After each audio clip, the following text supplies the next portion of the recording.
Moi, je dessinais étant petit. Et puis, en 1988, j'étais tout jeune, il y a un combat sur Canal+, le nouveau champion du monde des poids lourds, Mike Tyson. Et moi, je me lève à 5h du mat et puis je décide de regarder ce combat. Et parce que moi, j'aimais bien Marvin Hagler avant. Et puis, Tyson, bah voilà, j'avais envie de le découvrir, on m'en avait parlé, on m'avait dit « Regarde ce mec, tu vas voir » et tout. Je regarde et là, je vois le mec arriver vers le ring. Et j'étais impressionné par la puissance qu'il dégageait, la force dans les yeux, cette détermination. Enfin voilà, de la vie en bloc, quoi. Quelque chose de vraiment impressionnant, quoi. Et en fait, du coup, moi qui dessinais, je l'ai dessiné sous toutes les coutures. En fait, il a réveillé toute ma créativité, toute mon inspiration. Et à un moment, j'ai eu envie de tourner autour et j'ai échafaudé ma première sculpture.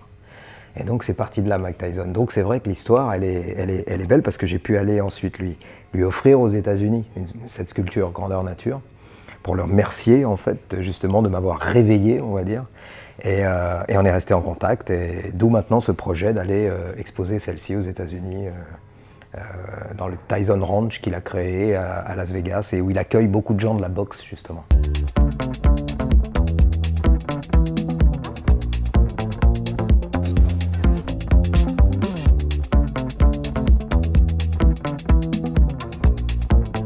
J'avais une idée qui était en fait de faire une expo sur les combattants.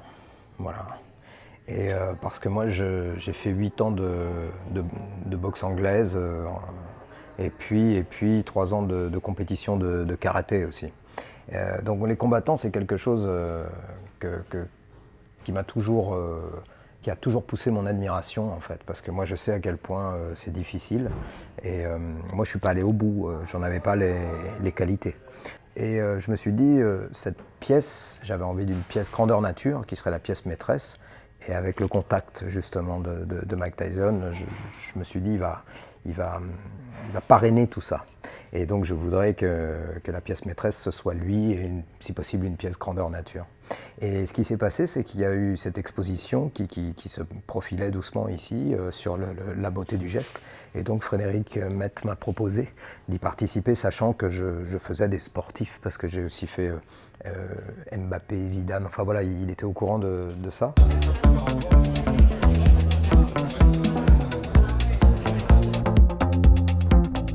C'était un peu le défi de cette sculpture justement, ouais, j'avais envie qu'elle soit en mouvement. Alors faire une sculpture déjà c'est un boulot, et créer du mouvement en plus c'est encore autre chose.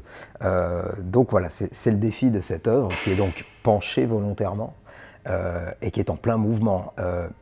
Il vient peut-être de recevoir un coup, il va en mettre un, il est en déséquilibre, il est même dans sa tête, je pense que le doute peut s'installer, enfin il y a tout ce qui se passe dans la tête d'un boxeur, j'avais envie qu'il y ait un peu tout ça là-dedans. Il mord son protège-dents, il en veut, il a la hargne, mais rien n'est fait encore.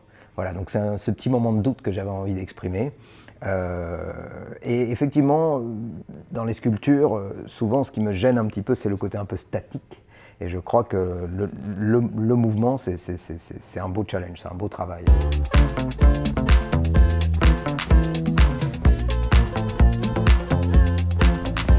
J'ai pas la photo précise de ce mouvement-là, donc en fait, je m'inspire de différentes photos avec différentes expressions, attitudes, et puis voilà, j'essaie moi de recomposer en fait un mouvement.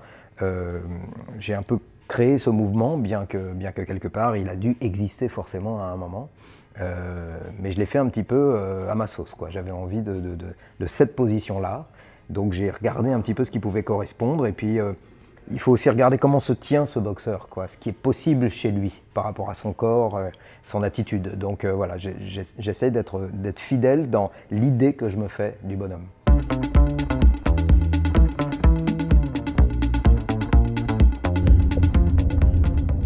Jean-Baptiste, this is Mike Tyson. Good luck on your exhibition, and thank you so much for my sculpture. It was magnificent.